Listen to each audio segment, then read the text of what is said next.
The Moral Sources. Scripture. Part 1. The Hermeneutical Task. Using Scripture in Ethics. Let's begin by way of introduction with the story of the Sky Maiden. Once upon a time, there lived a young farmer who used to get up early in the morning every day to milk his cows. This routine went on for quite some time without any problems. But slowly the young farmer began to feel that something terribly strange was happening. Quite suddenly, it seems, his cows started giving less milk than they used to. The young farmer tried in every way he could to solve this problem, but nothing seemed to work. Slowly, he became convinced that someone was stealing his milk at night, so he decided to stay up to catch the thief. For many hours nothing happened, and then the young farmer began to feel very sleepy. Suddenly, however, he noticed something that left him spellbound. A very beautiful woman came down from the sky and started milking his cows.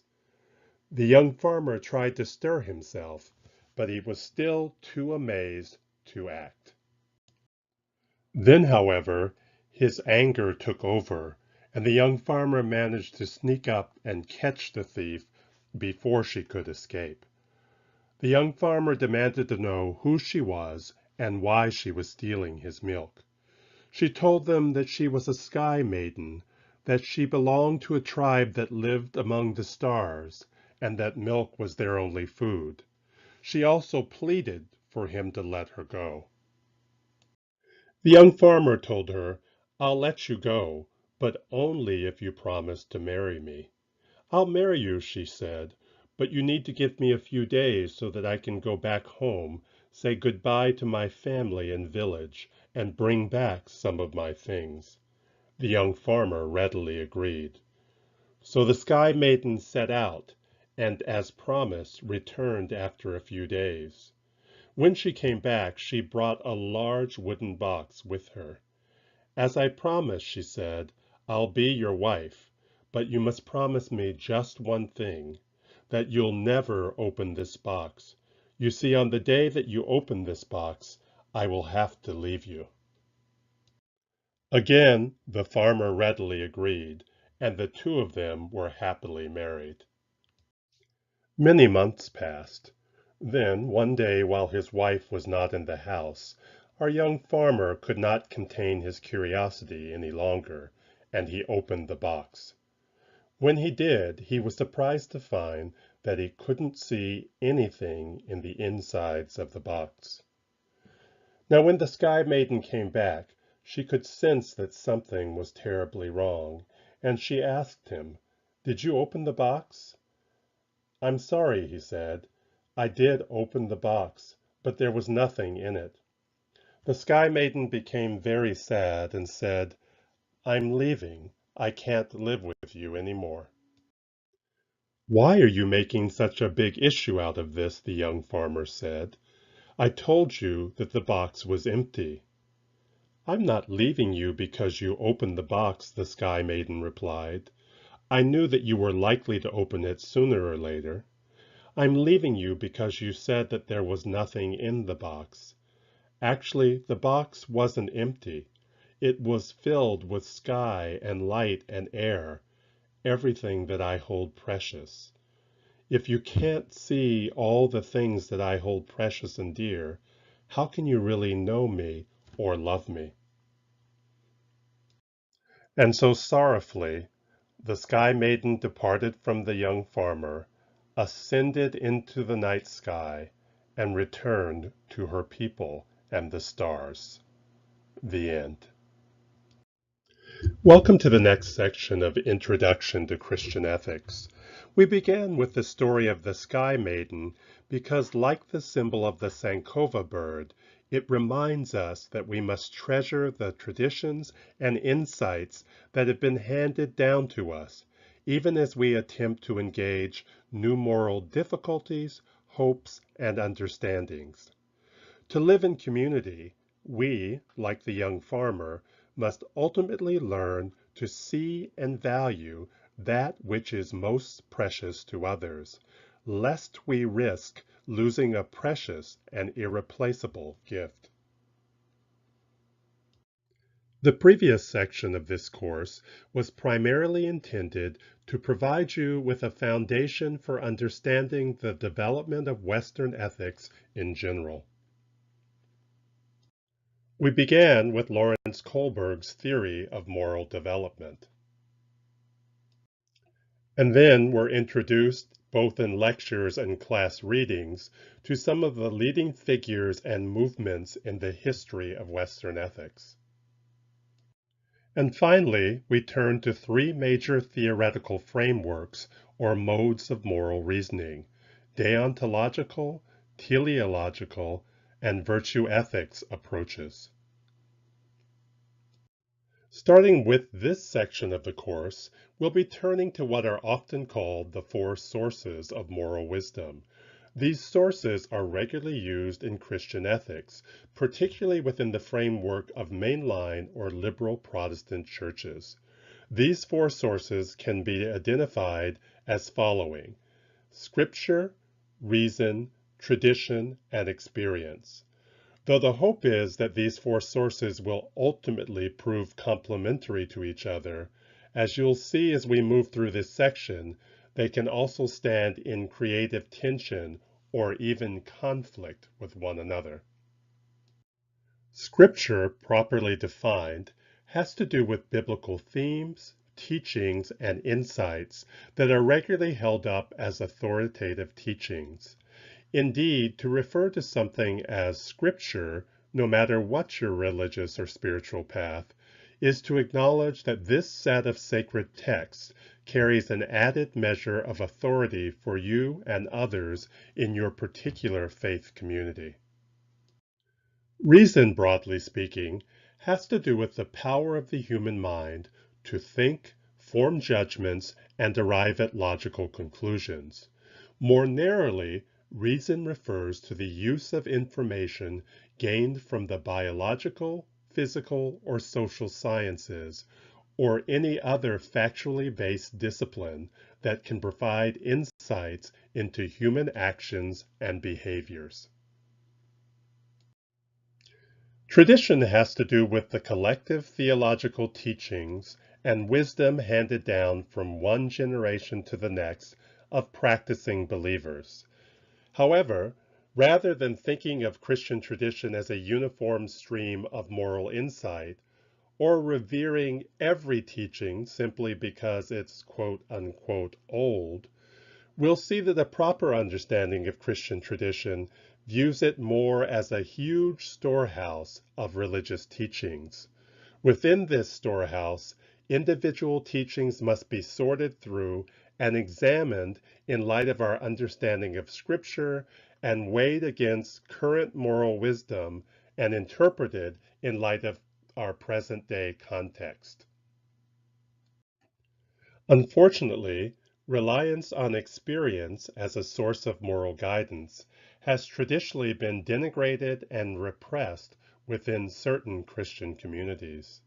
Historically, some scholars have viewed lived experience as a subjective and therefore unreliable basis for moral decision-making. It has only been in the last 60 years or so that more emphasis has been placed on the importance of lived experience, which refers to the wisdom and moral insights that can be gained from being situated in particular and sometimes very oppressive contexts. The term experience can also refer to the collective wisdom gained by living in the context of a faithful community, which is actively engaged in discerning God's will and purpose for it.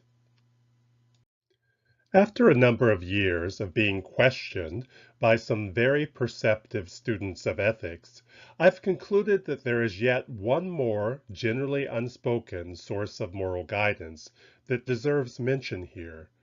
Despite critiques to the contrary, divine inspiration, or communication directly with the divine through prayer and meditation, has long been recognized as a source of moral guidance within the pietistic traditions of mainline Protestantism. In regards to divine inspiration, then, the key difference between mainline Protestantism and some other traditions is a certain skepticism when it comes to public pronouncements about such matters as theology, morality, and acceptable church practices. Mainline Protestant religious authorities and scholars have in general insisted that new and untested proclamations regarding theology and ethics be tested within the community of faith, that is, in light of a communal understanding of Scripture and in relation to the collective wisdom that has been passed down from one generation of faithful believers to the next. Let's move now to a discussion of Scripture as authority. One of the hallmarks of a liberal Protestant seminary education, at least since the late 19th century, has been the requirement to become at least somewhat familiar with the discipline of biblical criticism. In essence, biblical criticism maintains that rather than treating the Bible exclusively or even primarily as a sacred text, both the Hebrew Bible and the New Testament can be analyzed and critiqued like any other literary or historical book. Learning about biblical critical methods is an invaluable resource for forming a deeper understanding of the context and intent of biblical texts. But for many students, it can seem like learning how to take apart a car with far less attention given to reassembling it in a way that makes sense. Nonetheless, this process of reassembling or reintegrating our understanding of the Bible, whereby we attempt to draw significance from select text, is crucial to the process of doing Christian ethics well. Indeed, referring to the Bible as Scripture acknowledges that it is both authoritative within Christian communities and that it is possible and necessary to deduce coherent meanings and moral guidance from its pages. As we'll see in the next lecture, these claims about the authority of Scripture are neither uncontroversial nor uncontested. But before we move to this debate over the nature and scope of scriptural authority, it's important to learn more about the hermeneutical task, that is, applying Scripture and ethics in such a way that it can add to one's moral perspective. Let's move then to what I'm calling the interpretive matrix for understanding Scripture.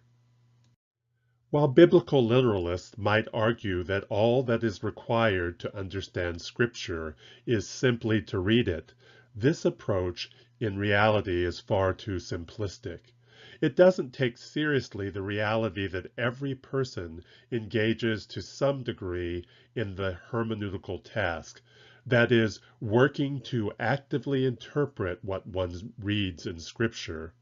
Nor does it recognize the significance of moral discernment, that is, the process of wresting spiritual direction and guidance from specific biblical texts that one holds authoritative. In our primary course text, An Introduction to Christian Ethics, Robin Lovin offers an interpretive matrix through which one can both interpret and apply Scripture in ethics. Drawing on the work of Charles Curran, a Roman Catholic moral theologian, Robin Lovin highlights 5 major themes that comprise what he calls the Christian stance. Those themes are creation, sin and fall, incarnation, redemption, and resurrection destiny. The theme of creation affirms that God's will is the beginning of all things, and that God created the world ex nihilo, meaning out of nothing.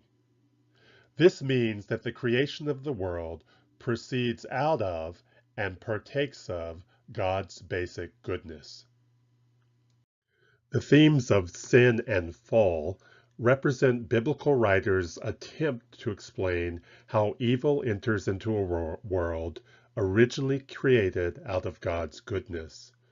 As I'm sure you're aware, the book of Genesis contains not one, but two creation stories, with the one that is cited most often arguing that sin and evil enter the world through the disobedience of the first two human beings. However, contemporary scholars and religious leaders, like Matthew Fox, for example, have come to the conclusion that the story of the fall, which was originally intended as a metaphor for the presence of evil and brokenness in the world, has over time become an overly rigid and too literal lens for interpreting all of human history. Such scholars call for a return to the original intent of this biblical metaphor and emphasize that in any case, humankind's fall does not erase God's original intent of a harmonious and balanced creation, which God declares good. Incarnation refers to God being born in human likeness in the person of Jesus. The theme of incarnation also reaffirms God's unique relationship with the world and all of humanity. It is also God's most distinctive act in history, and thus is at the core of the Christian witness. The theme of redemption signifies God's ongoing and transformative presence in the world, working towards renewing both individual human lives as well as the whole of humanity. Lovin reminds us that redemption is always dependent on God's initiative, but that in some mysterious way that we don't totally understand, human beings also participate in this act of reclamation. Resurrection destiny completes the story of God's work in the world, which begins with the creation and comes to fulfillment in the eschaton, or end of days. Resurrection destiny is not only an explanation for what happens at the end of Jesus' earthly life, it also points to the ultimate hope of God's coming reign, which was launched through the life, death, and resurrection of Jesus, and will come into being in full at the end of time. Along with these 5 major themes, Lovin describes what he calls 4 major variations of the Christian stance, which add to his matrix for interpreting Scripture and doing ethics well. Synergy stresses the commonalities that Christians and other people of goodwill share in their understandings of justice, human rights, and good government, for example. One of the scholars who Lovin says represents this synergistic approach in modern theology is Dr. John Murray, a 20th century Roman Catholic theologian who argued that because of the universality of both the moral conscience and natural law, that diverse types of people could conspire together and arrive at a public consensus regarding the common good. The focus on the integrity of the Christian tradition, represented best by the work of Dr. Stanley Hauerwas, emphasizes the distinctive and unique witness of Christianity and calls upon Christians to separate themselves from the values and norms of the larger society. Hence, Hauerwas writes, for example, that national flags should be removed from religious sanctuaries and that Christians should refrain from participating in war, because to do so violates Jesus' teachings about peace and nonviolence. Realism, best exemplified in the theological perspective of Reinhold Niebuhr, attempts to provide Christians with moral guidance for working and living not in some futuristic liberal utopia, but in the complicated and often compromising world of right now.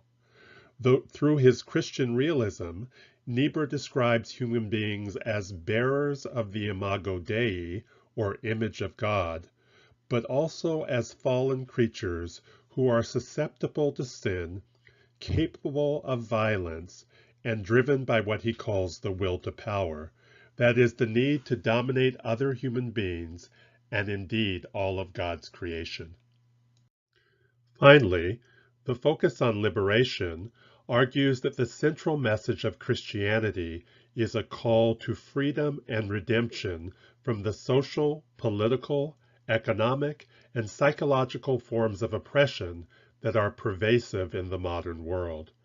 From this perspective, faith should not be preoccupied with getting us into heaven or making us extremely wealthy. Instead, faith is the power to resist and ultimately overthrow the oppressive structures of the here and now. Lovin highlights the work of Dr. Katie Cannon and her work on womanist theology and ethics as a sterling example of the liberation approach to Scripture and ethics. Just a few more words about the hermeneutical task before we get down to brass tacks, i.e., the nuts and bolts of applying Scripture to ethics.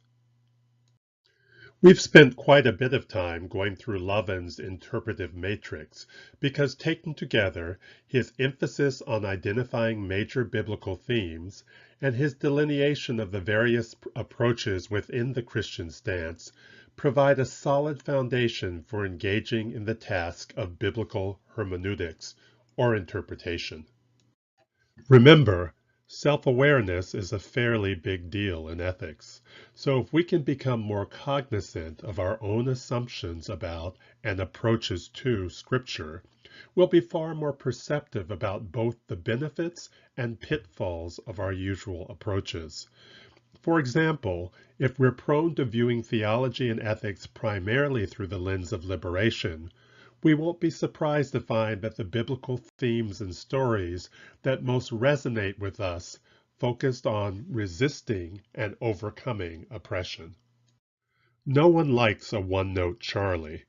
It's important to remember that all of these approaches are legitimate and time-tested methods for understanding and applying Scripture in ethics, so you may want to mix it up from time to time. It may benefit us to ask ourselves, what am I missing by continually using only one interpretive framework? Or, how can I move beyond my usual hermeneutical lens to expand my understanding of this particular Scripture passage? Here's a brief self-awareness exercise. Over the next 5 minutes, I want you to develop an elevator speech which includes the most important things that an interested stranger needs to know about your understanding and use of Scripture. By the way, it's called an elevator speech because it should only take as long as a typical elevator ride. That's usually somewhere between 3 and 5 minutes, so your response can't be too wordy. Ready to complete this exercise? Pause the video presentation now and start writing or typing. Welcome back. If you're interested in sharing the results of the previous exercise, feel free to post what you wrote on today's Moodle page in the designated spot. In the meantime, it's time to turn to the final portion of this lecture, which covers the nuts and bolts of applying Scripture in ethics. So let's say that you're now ready to use Scripture as a moral resource in developing an ethical response to a contemporary moral issue. What comes next? First, it's time to do some analysis. You'll want to carefully examine the moral dilemma or issue before you so that you'll have a solid grasp of what the central issues are and what's at stake. To complete your analysis, you'll want to focus both on the specific issues raised by this case, as well as any relevant factors from the larger context. Second, Once you've spent time thinking about the central issues and what's at stake in this particular situation, you'll need to assemble the resources you'll need to conduct your investigation of Scripture. These resources include a Bible, a biblical concordance and/or dictionary, and a biblical commentary. Yes, you'll need to crack open a Bible in order to read the relevant biblical passages for yourself, rather than relying exclusively on biblical commentaries. And for the purposes of your background research, you'll need a biblical text with actual translations of the original Hebrew and Greek, rather than one of the paraphrase versions of the Bible, which substitutes modern idioms for the original syntax and language structure.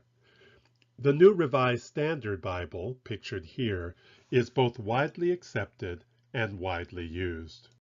You can find reliable Bible concordances and dictionaries both online and in print. The New Strong's Exhaustive Concordance of the Bible, which explains biblical terms and definitions in English and refers to their ancient Hebrew and Greek antecedents, has a strong reputation among biblical scholars. You'll need access to a good biblical commentary series to better understand the context and backgrounds of particular writers, books, or issues in either the Hebrew Bible or the New Testament. There are quite a few reputable series, including the Exposition Bible Commentary, but you may want to investigate whether a specific series is used more than others in your particular faith community or denomination. The most important concept to grasp in this part of the hermeneutical or interpretive process is that background research is vital and necessary. Good biblical scholarship takes time, and spending your time in this manner is definitely preferable to doing biblical analysis on the fly. Additionally, even though much of what you learn through your investigation may be used as background information rather than something you choose to share with others, engaging regularly in this kind of discipline nonetheless will strengthen your grasp of Scripture and deepen the foundations of your moral arguments. As you move deeper into learning how to apply Scripture to ethics, an important third step is identifying major or even comparatively minor biblical themes that might help to frame your response to a particular moral issue. In addition to the themes highlighted by Lovin, that is, creation, sin and fall, incarnation, redemption, and resurrection identity, there are many other biblical leitmotifs which can provide important theological and moral insights. Some of these include the theme of self-sacrifice or humility as embodied by the life and teachings of Jesus, the theme of God's covenantal relationship with humankind as evidenced in the stories of Adam, Noah, Moses, and Abraham, the prophetic admonitions to do justice and to stand on behalf of the poor, the weak, and oppressed as evidenced in Joel, Amos, Isaiah, and others. These are but a few of the myriad of biblical themes that can be applied and used in Christian ethics. The fourth step in the hermeneutical process is to identify if there are specific issues in either the Hebrew Bible or the New Testament that speak directly to the issues involved. If so, are these verses authoritative? What makes them authoritative? Are they teachings from a major biblical figure or teacher, or have they been regularly used within Christian tradition to speak to these kinds of moral or ethical issues? Do they speak with authenticity to the problems that you're trying to address?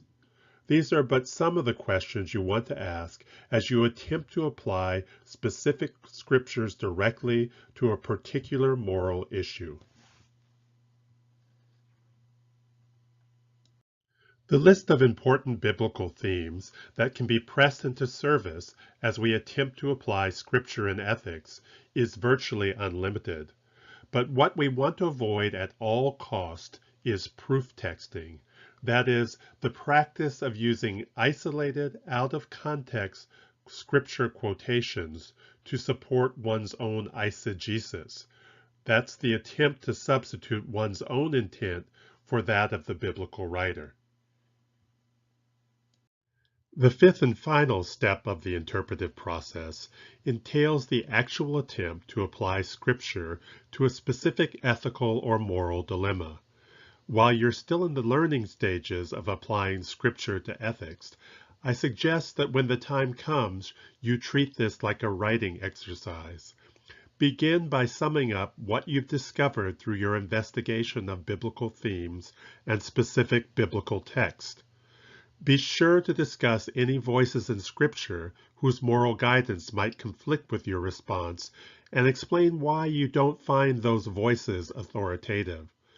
Then conclude with a clear statement of the ways in which you believe that Scripture might shed light on this particular moral issue or problem at hand. That's it then. To sum up the hermeneutical task and process of applying to Scripture that we've just learned, 1. Be cognizant of the assumptions, theological and otherwise, that you bring to the interpretation and application of Scripture. 2. Spend time analyzing and thinking about the central issues of the particular moral dilemma that you're trying to resolve. 3. Be sure that you have the right tools on hand, or at least within relatively easy access. 4. Identify any helpful biblical themes, whether major or minor, that might shed light on the particular issue that you're trying to solve. 5.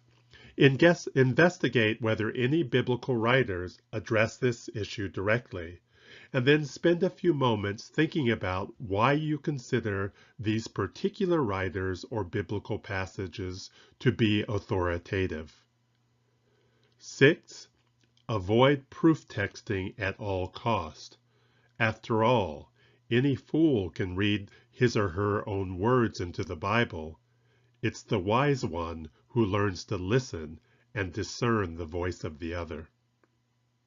Finally, sum up your moral response in a clear, coherent, and pastoral answer to the specific issue that you're trying to address. Whew!